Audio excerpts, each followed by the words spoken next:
10-Minute Jazz Lesson Podcast, episode 501.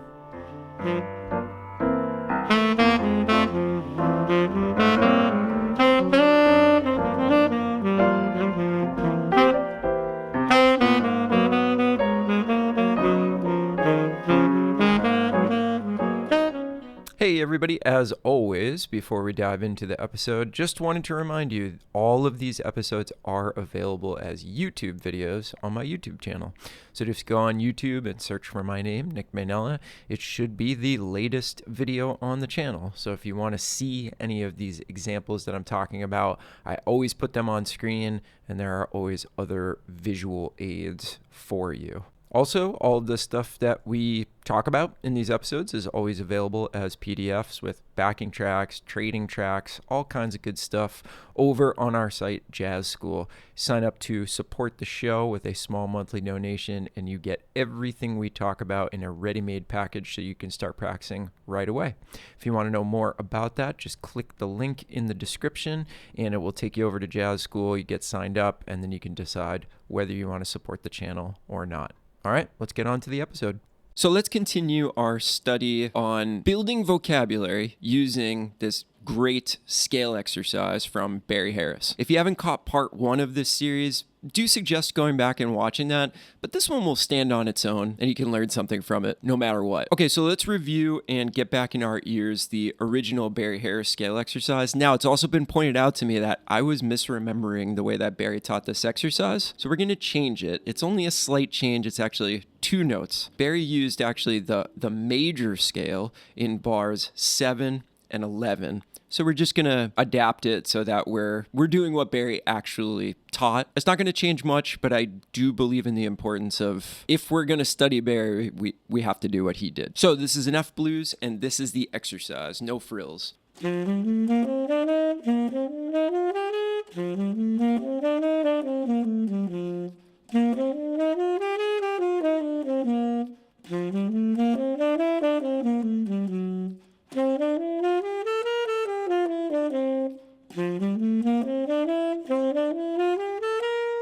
All right, so last time we talked about how this exercise lends itself so well to filling in the information, bar 8, going into that 2-5-1.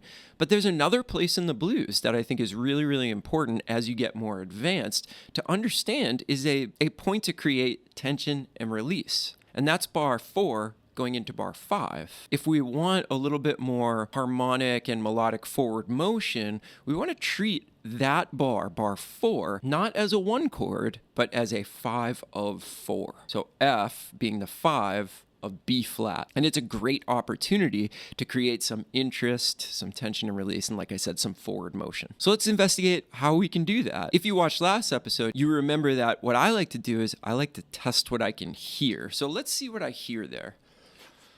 Ba,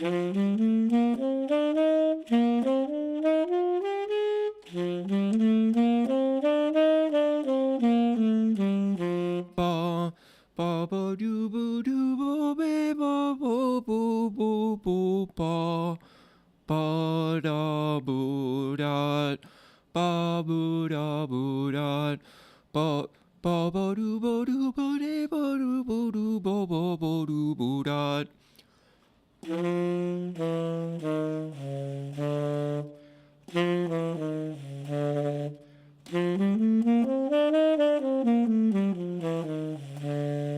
So that's what I very, very naturally hear there. And it puts me on the 3rd of the concert B flat 7 chord.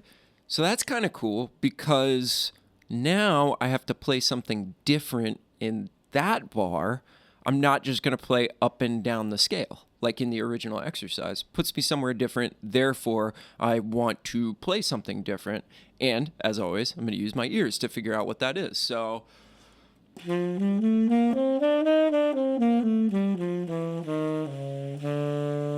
ba ba ba ba ba ba ba ba.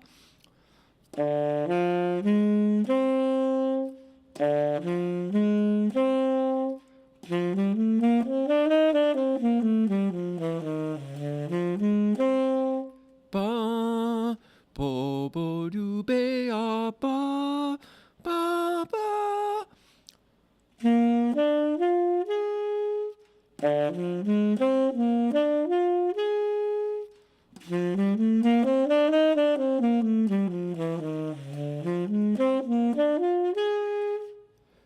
Boom ba doo ba doo ba dee ba doo ba doo ba ba ba doo ba ba ba ba ba ba ba doo ba. I think that's good. Let's stop it right there. All right, so now if we put that back in the larger context.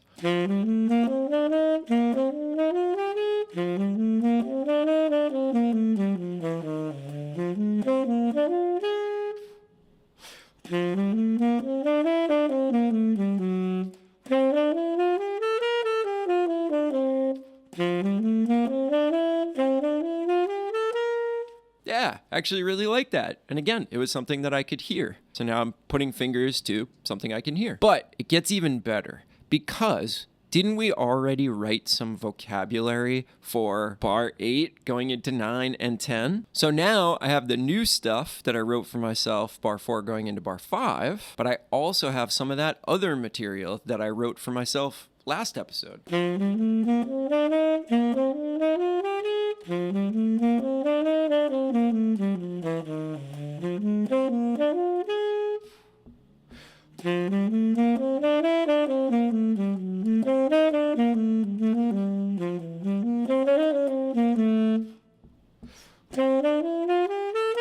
Now remember, I also have to test to see if I can sing all this stuff. So can I? Can I sing that whole chorus with everything in there? I don't know. Let me see. Bo bo do bo do bo dot, bo bo do bo do bo dot, bo bo do bo do bo de bo do bo do bo do bo do bo do bo do be o bo do bop. Bo bo do bo do bo de bo do bo do bo do bo do be a bo do be do bo do bo do e do bo dot. Hey, that might have worked.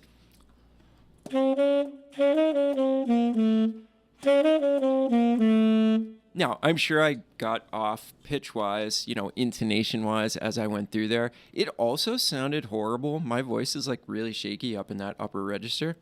I'll keep working on that. Remember, I'm not really concerned about being a beautiful singer. I'm concerned about singing functionally. Can I sing what I played? Can I play what I sang? That's really all I'm concerned about, is just developing a deeper connection with the instrument to my ears. So I'm okay with the way that I just sang, even though it might have made your ears bleed. That's fine. I was like functionally getting it done. Okay, what else do I hear there? Let's see.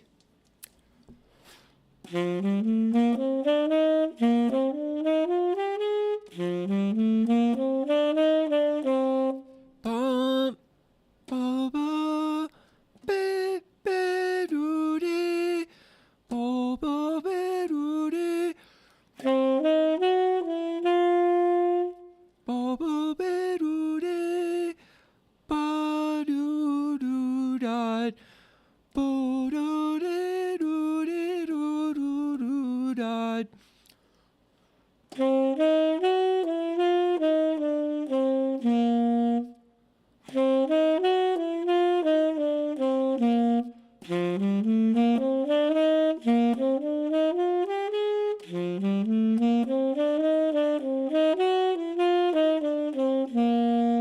Bum, ba da do da do da do da da, ba da do do dee do do do da.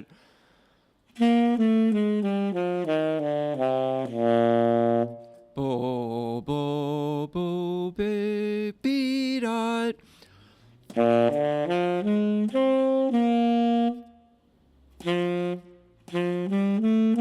Bo bo do do do do de do do do bo bo de do do do be da do do do do do do bo bo do bo be dot.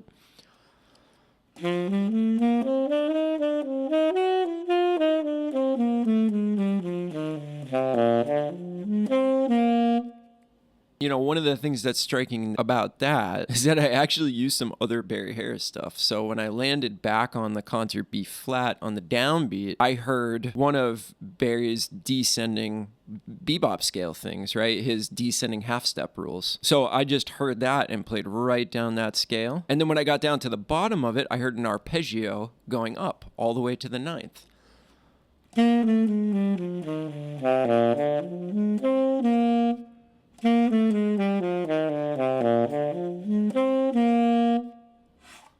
Great. So now I have something else, and I can, again, put that back in the larger context, but I'm going to go ahead and insert one of my other pieces of vocabulary going into the 251.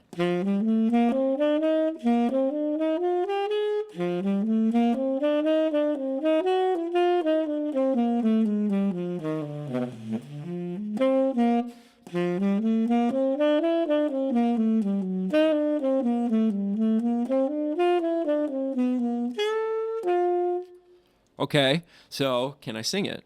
Bum, ba ba doo ba doo ba da, ba ba doo ba doo ba da, bo, bo ba doo ba doo bo de do do do de do de do do do, de da do do do do do do bo bo do do de da, bo bo do bo do bo be bo do do do do do, be a ba dee da do da do. I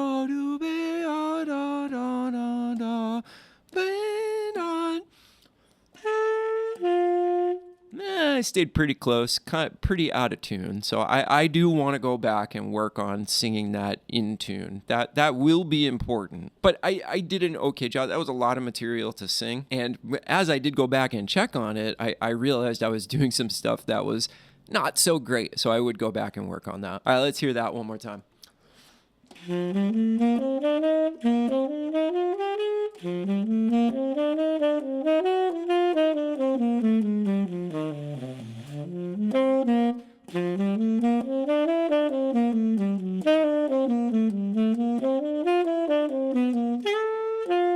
See, so what I'm slowly doing here is I'm replacing pieces of the exercise with vocabulary that I can hear. And it's starting to very, very slowly become less what Barry taught and more my thing that I really, really like the sound of. So in effect, what I'm doing is I'm using the scale exercise as a basis to write my own etudes. And like I said in the earlier episode, I find that this stuff sticks a lot more and it will actually become a part of my vocabulary going forward, like a permanent part of my vocabulary. And I think it's really, really important to think about the fact that these possibilities that I've come up with are just the tip of the iceberg. And if you really challenge yourself to sing some different things, like maybe you naturally hear a scale going down so that's what you sing. What if you challenge yourself to say, well, I'm going to try an arpeggio going up.